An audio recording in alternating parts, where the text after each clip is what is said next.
things and have gone to extreme lengths to cover it all up. So let's expose all of this only in today's video. From cover-ups to mass murder, let's talk about this and more.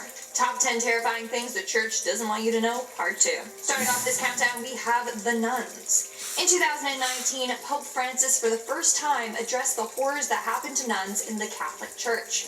Priests and bishops and other church officials have been taking advantage of nuns for ages. This was an ongoing problem for years, and the church wasn't doing anything about it. They were too busy focusing on covering up even bigger scandals and issues. Over the years, more and more nuns have come forward saying that they were victims. Some were afraid to speak up because they were dependent on the church and literally couldn't leave. Although Pope Francis acknowledged what happened, it's unclear the steps they are taking to prevent it in the future. In our 9th spot today, we have the Knights Templar. So, Fourth of as well as the Catholic Church are directly responsible for torturing and executing innocent individuals back in the 4th century. Basically, Philip did not like the Templars in Spain and wanted to get rid of them. So he sent out his men to round them up, arrest them, and then imprison them. He then accused the innocent men of terrible crimes like sodomy, heresy, and renouncing Christ. Any of those crimes were punishable by the death penalty. Again, they were innocent, he just wanted to get rid of the Templar order. He then would torture the Templars so that they would confess. He would use a rack to stretch out their shoulders until they dislocated, or he would have their private parts smashed. This was all done while the church knew that the men were innocent. In our 8th spot, we have Pope Pius XII. In this case, it's what the church didn't do. According to a recent discovery of archives, Pope Pius XII was fully aware what the Nazis were doing during the Holocaust and chose to remain silent. He knew of the mass executions of the Jewish individuals, and he dismissed this all. In fact, he said that they were unable to confirm the crimes, so that's why he didn't speak up against them. It says a lot when they refused to publicly condemn the Nazis. In fact, apparently his silence was so that the Germans didn't come for them, so that the church could always be successful. They were just caring about themselves and not about the thousands of innocent individuals being killed. Moving on to number 7, we have the violent murders. Back in 1095, Pope Urban II gave rise to the Crusades during his reign as the head of the Catholic Church. He called all Christians in Europe to go to war against the Muslims. And it was not pretty. It literally said that they killed so many Muslims that the street ran with blood. And this was only the beginning. Waves of crusades continued until 1396, and although Catholics were not the only religion involved in mass violence, Pope Urban got it all started. And it was a violent time to say the least.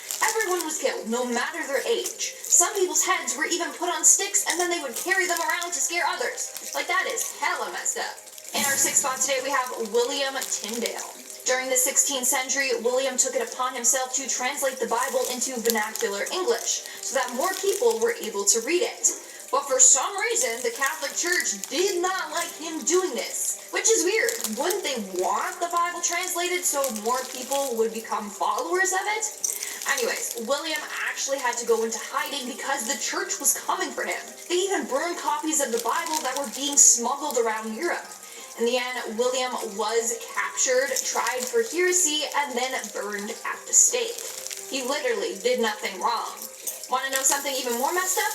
Years later, the church was like, yes, let's translate the Bibles. They then turned to William's translations and used a whole lot of it, and then they never even apologized. Ridiculous. We are now at our 5th and halfway mark with Pope Alexander VI.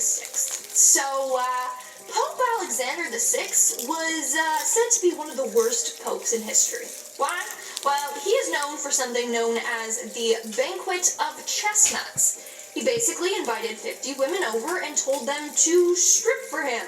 Then he threw chestnuts on the floor and forced the women to get on their hands and knees and just surround their feet like animals. To make matters worse, he told the men that he invited that he would give the man who could get it on with the most women jewelry or fine clothes. So then they were all fighting over these women. This guy was hella corrupt and sick. Not only that, but he liked to watch horses get it on. That is disgusting. In our 4th spot today, we have the Coverups. So a lot of shady stuff has gone down with the Catholic Church. There's no denying that.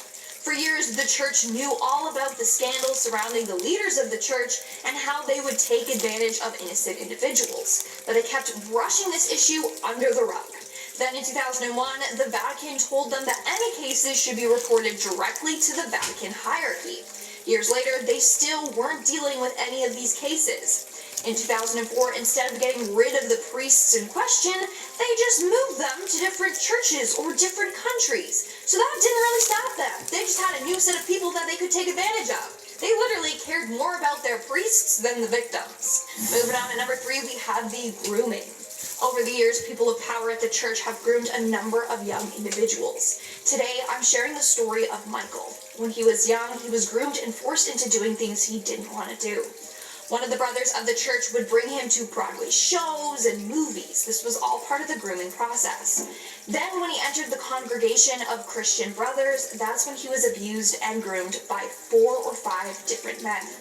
This is absolutely disgusting. And of course, the church would do any and everything to make sure Michael's story or others didn't get out. In our second spot, we have the funding. CBC News and the Globe and Mail recently obtained files that expose the Catholic Church for spending some of the $79 million that it agreed to pay residential school survivors. That's right. They spent money that was meant to go to survivors of their residential schools. But instead, they took most of that money and put it into things like their Bible study group or for their personal lawyers and unapproved loans. Whereas other churches, including the Anglican, United, and Presbyterian Church, paid the full amount of compensation owed to the survivors without an issue. But the Catholic Church took the money and used it for themselves, which is disgusting since they played the biggest role in residential schools and the horrors that took place there. And in our number 1 spot today, we have the Unmarked Graves. Earlier this year, thousands of unmarked graves have been found by residential schools across Canada. Residential schools were funded by the federal government and run by the churches. They would tear families apart, taking the children and forcing them into these schools in order to assimilate them, and they were stripped of their native language and culture and traditions. While in the schools, they were treated terribly. They were neglected, tortured, and even murdered. In these unmarked graves, thousands of innocent young individuals were found. This went on for 120 years. Tens of thousands of Indigenous children were sent to these schools. Thousands never returned home. Currently, the grounds are being searched for unmarked graves at the Mohawk Institute, and soon more and more residential school grounds will be explored. And sadly, we all know more bones are going to be unearthed. It's a very sad and tragic reality. Alright guys, that's all for today's video. Alright, ladies and gentlemen. This is a bit of fucking history right here, y'all. Catholics are grimy as fuck, bro. Maybe not all of them. I mean, I had a white girlfriend who was Catholic. God rest her soul, you know. But I wasn't really feeling the Catholic thing when me and her were dating. Anyway, I mean, I'm not judging nobody's religion or who's religious and who's not. You know what I'm saying? The fact of the matter is, Alexander the Pope, what's his name? Pope Alexander the IV. I'm sorry, y'all. I had to make sure I got that right. So yeah, I have done research on Pope Alexander the IV a long time ago, man. So I pretty much already knew bits and pieces of what he was all about and the grimy shit that he's done a few decades ago. You know what I'm saying? With that being said, ladies and gentlemen, I hope you all enjoyed the last video I just uploaded. Enjoyed this video. You know what I'm saying? The last video is basically talking about stabbing somebody in the back and then karma biting that person that stabbed that good person that helped them in the back. You know what I'm saying? Karma kicking their ass. So make sure y'all check that video out. Karma is a bitch. A lot of people think that shit don't exist, but karma do exist.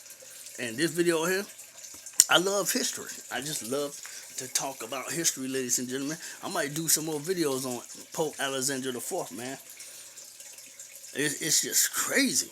And then the children, this last video about the Catholic people, oh my God, Catholic Church doing what they did to these children, thousands of children not returning. I bet I won't get no likes on this video, but no, I don't care. Like I said, history is history. Some people call it facts, as I do. Some call it fiction. Like, comment, subscribe, hit that notification bell game, man, for more content. I'm going to drop some more videos for y'all. History videos. Knowledge is power. CJ signing out.